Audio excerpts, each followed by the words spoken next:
Samuel Lwara koma si ichichiti aise kwambiri akuti olumureka chakwera apo ndi Kabambe apa akuti anthu olavutira Kabambe mama nende achili ndi nkhani tingomvera. Yes, comrades, Malawians, true patriots. Mwaswera bwanji ndipo muli bwanji kumene muliko.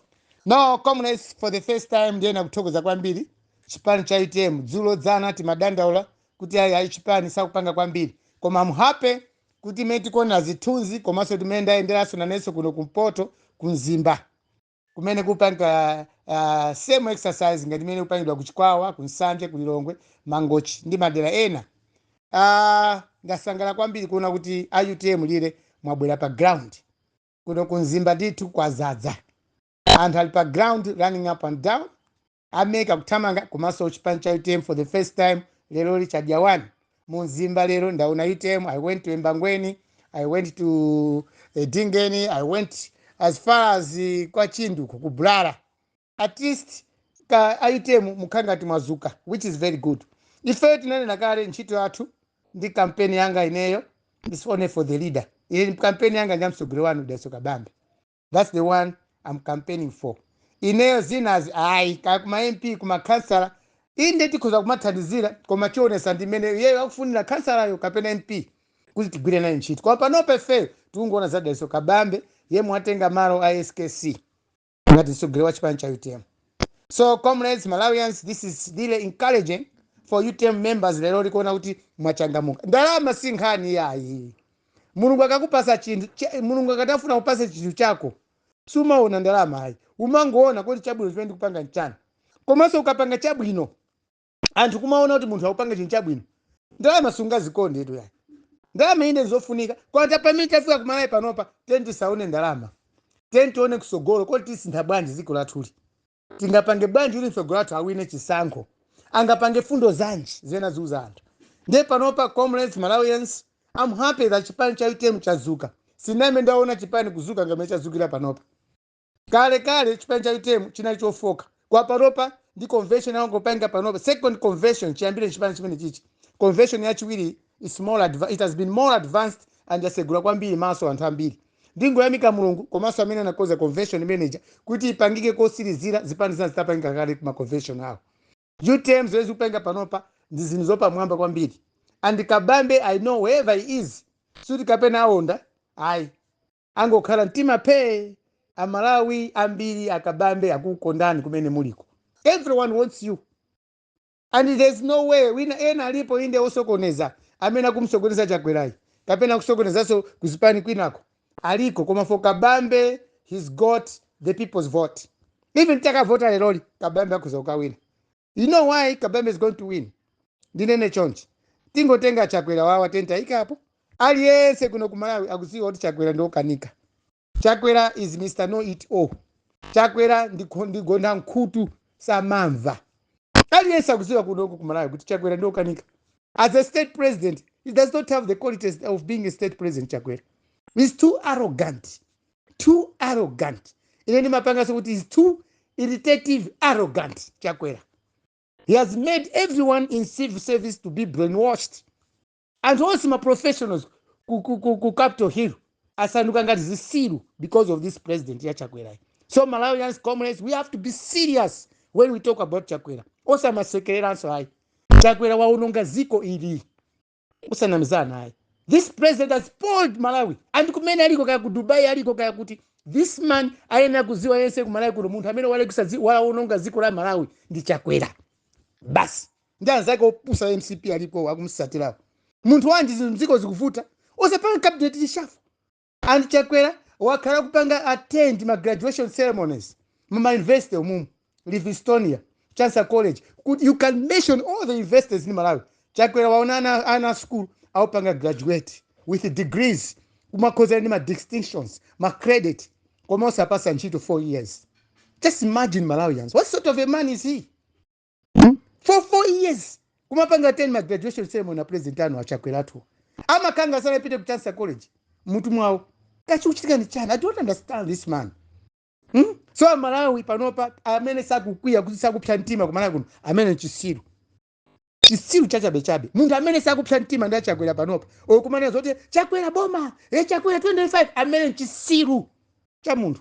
This country we're suffering, comrades. We are really suffering Malawians because of one stupid person who is the president. It's not fair. It's not fair. How can you make a deal government to government? Nanga deal government can. Who's going to blame you? Where is accountability? Chakwera is failing to employ ana school. We've got graduates in this country for each and every sector. Tini ma engineers, tini anthu akubunda. You can mention ana amene Chakwera wakhala kwapangisa graduate. Ye ukanga guest of honor. Kumagawa ma certificate, ma diploma, ma degrees. Kumagawa ndithu kwa ana kuma invest. Komana ajapaka panopa ni malova. Kungopanga ana upanga graduate. Kungomeza ku invest basi ana ukhala malova. Kumagwira ntchito kumagusa ma units. Just imagine. Kumagwira ma company opangisa katapira. Just imagine. Aka kama muntu oti amakonda ziko ati ana athamena na pa graduate ma university iye chilone pampanda boys panopa kumana go tu kamba zini. We've got very good boys here and girls. I mean amazing university. They're doing nothing. Akumango kanga ni makolo manyumbamo. Kumango kanga ni makolo because they've got nothing to do. Apa graduate with their degrees, with their diplomas. We earn a PhD. Kumango wanchito kumana. And Chakwera is not getting any jobs. Komanda mina upangisa nawa kumapita ku university uja kukaonekera kuti akupeleka ma certificate. Zona muntu kampa chipongo cha chikulu chimene upaka kunoko uje Chakwera. Anyamata ku university ndasikanana. If you are going to vote for this man Chakwera by 2025, na anuso ni zisiru. Simna tanize makolo hai. Zikutuwa kwambiri. We can't be keeping anatu amaza ku university for 6 or 4, 5, 6 years. Ali ku university amaliza. Kusowa nchito. Tizifutingana ulimozi. Kumatuma kwa gula tomato. Azikafuna matembe. Azikagura bonya. Azikagura soya pieces. I know that we invest. We have invested a lot in our children, our kids. I mean, my graduates. I mean, Chakwera, I'm a my certificate. But what is happening in Malawi? So this man is a fool. Chakwera is a fool. Wherever he is, he's a fool. He's not a good man. He's a very bad man. You can't keep people like, you can't keep the country like this. What sort of life is this?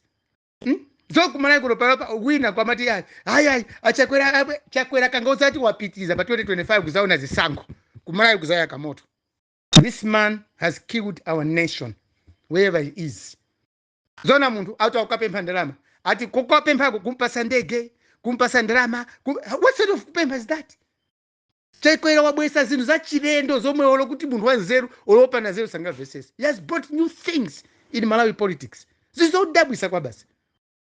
And how come Malawi muntu aliyese tinapita ku school and doing politics is by choice? That's why I'm saying Chakwera is a fool. So tikapera muntu mukakamiza upanga ndale hai muntu kama upanga ndale umaziwa tukapanga zizabwino, and no one can entertain somebody sacrificing his life kamba ndale ndikumazuza anthu the way Chakwera is trying to do. This is not fair, Malawians, wherever you are. And that MCP, can you tell us what do you see in this man Chakwera kuti mangoti ma campaign kumangotonga ndalama zambiri mbiri? Talking about this useless man. MCP, what do you see in this man? You can't see all these frauds that he's committing, all these mistakes he's making. There's no way even in parliament if the president is stupid. Even our opposition, he's just too flat. This man, just very flat. So Chakwera ngati kwa kuri kumalawi chifukwa chana kuti zuza malawi chocho maka kwa ana maina mwanza ku invest him mumaza ku invest him. Do you see how hard life is after finishing invest? Anena pa kumacha unena tikana ziwa sisi kapita ku invest of Malawi saka napisa kuno and they're crying manyumba makolo, they're crying and Chakwera just smiling. I don't know whether Chakwera anapusa nake kufika ma levels emerita apusa na atu enafe ana yetu enafe ma family ena anapusa na wonse bwino school. They're independent. Ngakere kusowa zinchito. I don't know what this man is up to. So as that amene musapota MCP kodi vuto ndi chani makamaka. What is your problem? And Chakwera is not there just because of your vote, MCP. Some other people who voted for Chakwera we're not even part and parcel of MCP. They just wanted change in this country. So panopa ndikukamba zizani pesa ntima kwambiri. Because most of my team amena kupangira campaign da Kabambe, they are graduates. Almost one shit across the country. I feel sorry. Could you campus 2000 yama units?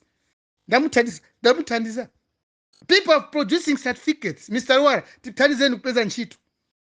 And I promise you guys, the moment this guy is going to be in government, Daiso Kabambe, if Daiso Kabambe is not going to employ you by 2025, Muzani Fuikene, I will know how to handle him.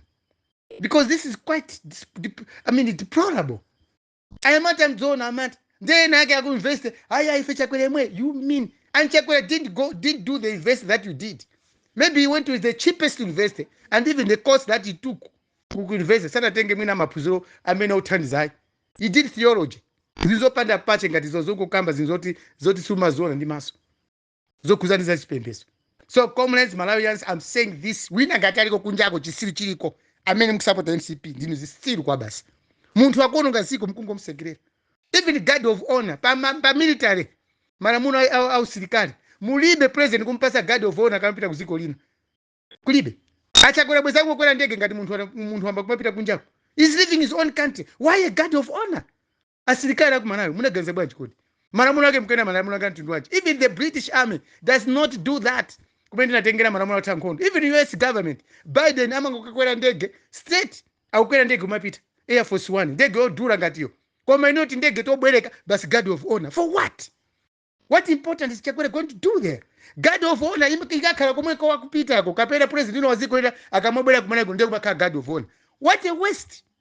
With this man, azata asirikali Malawi ngoto. Taona ni maramura asirikali momo, MDF maramura ana kuti bwanji. Uyu Chakwera siya kuti muzimpelekeza guard of honor kampita kunjako. Kumakuzusa ni 2 AM, kupita ku airport. Yeti mupreza muntu yemwe mutu mulibeso ndi nzeru zomwe. He's just useless, this man. Kumapasa guard of honor. He does not know what he's doing in the office. Ziraso lima karako bwino, lima pa after 21 days, lima mumona ibujen, mumona wati mwana wa nkuku wa bado. Komo sati this man? Zira ni vivja leneli, pashiwa wati vivja. Zira joti kuita kaya jotani, sili maswa. Chimango nunka po sizi abaki. Ndia Chakwera wa. So comrades Malawians, I'm very sorry. With what I've just discovered today. I am at my graduates, my mama is at my university 4 years ago. Mudakari marova paka liroli.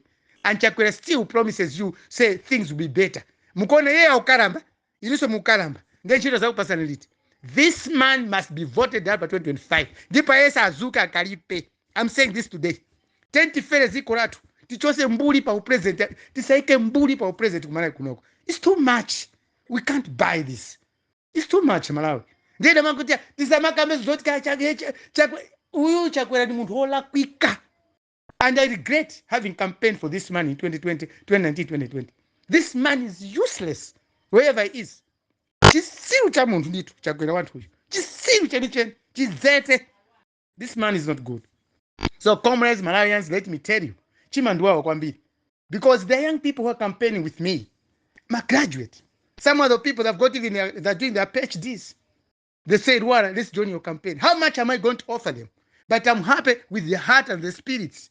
And I mean, wow, a better nation will start with you guys. I mean, President, I mean, at the Chancellor of University of Malawi or Makolo Jambiri. I mean, I go Pakistan, Kumaku Secretary, Kumaku Pakistan, my credentials. Yet it does not give you jobs. Ndemu pangacha, kungo panga graduate basi kungo kama muntu wamba. Even kusera mpira simungati kusera. Ena ndino urumala. Mnameza skulu, ndi urumali. Kuti muna urumali wanga, nikameza invest, za green shit. But you're not employed. Ndi urumali wanu. And it's expensive mundu kawo urumala kumana kuno, kulibe nchito. It's really expensive. Mabungu amatanza antu urumala, kulibe masiku na kumana kunoko. Kulibe. Ngakara liko, they have got no funding.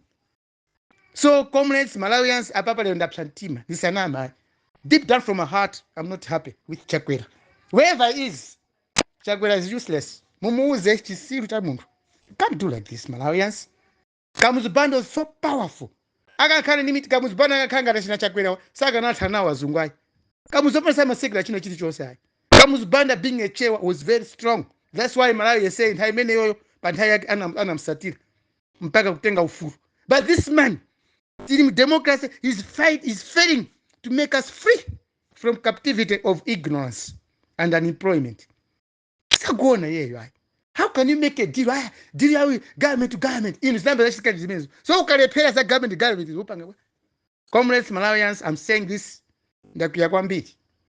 Kumene muli kwanzanga maka zanga MCP. Don't dare smile at Malawians. Amalawi tunda ukali. This is our country. We give vote to somebody to be on that hot seat. Vote imene tikupeleka kuti munhu akhale pampando paja. Si makhala vote ya mchipani koka kwa MCP hai.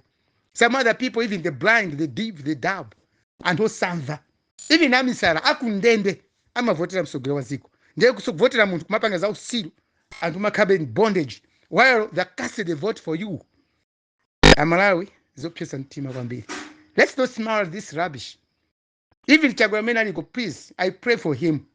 He must face what he can face from that side. But that deal that is trying to make, asatipange vikhala blind. So tikapera mundu akawandale kapena kaupa samphavu kuti ndi 10% amene akuvotera. Kulibe zimene zonse. There are better educated people than Chakwera in offices. Even people working under him, more educated than him. Koma he's playing around with Malawians. Ndiye Malawian kumasekera. Lwara matukwana president. President, you deserve kuti tizimtukwana. Chakwera deserve tizimtukwana. Anapita ku school. He's a doctor in something I don't know. Udokotela unaenda university. He knows the importance of education. He knows kuti anangati amaliza ku university amasowa chochita mene moyo umakhala manyumba. Life is expensive. Anthu ena amene anawo amaliza ku university ndi malova ndi maphunzisi ndi manesi ena ma messenger akujesa mwana kuti aononga ndalama zambiri ku university kwa polopa akuwajesa pa nyumba kumaje nawo sowa pieces nyumba kusowa ntchito ana ang'ono zovala palopa ni ma-adults timavalana zovala sapa temene ngavala yodula nawso mwana angafuna sapa yodula. How long are we going to keep my graduates manyumba mwathu? Tisikanda paka litiro. Aya 2025 uyu mpaka hazara mpaka 2090 visiri vina vya vax vya MCP vumatena choncho. 2090 boma ndilambu yanu ilili. This is our country. Data wikali pampando mulibe nzeru moti mpezesa nzeru mkwena unchito mulepera. How can you? He's even failed to reshuffle mbuzi zenize za mkabinet bwake akulepa upanga reshuffle. Zizukufuta mziko mungu akulepa upanga reshuffle. And he does not trust anybody. And how many say kwa krupira akwasunga bembomu. So mundu kwa krupira antu ngati kuona kuti kwa krupira alakwisa umachosa mu office. But Chakwera cannot do this because he's dumb and useless.